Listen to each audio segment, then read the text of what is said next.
Hey, I'm here with the dishwasher utensil rack.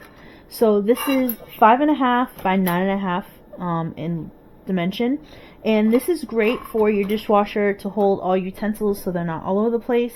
And I like the fact that this has smaller compartments here for things that are tall like knives, and then wider compartments here for the forks and spoons and things like that.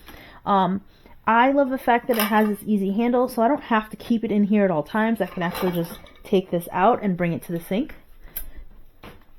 And one of the things I actually do as a little hack with these is I found a bin that I can actually submerge my dirty utensils in before I put them in the dishwasher. So if you've ever left utensils with dirty food on them before and they dry out and then you try to put them in the dishwasher, it's a little tough to get the stuff off of there. So having them pre-soak in a little water in this rack is perfect. It makes it very convenient so that I can just run the water on them, rinse them off, and then take the whole rack out like this, right? And I can bring it to the dishwasher and drop it right in. It's very, very convenient and it works perfectly.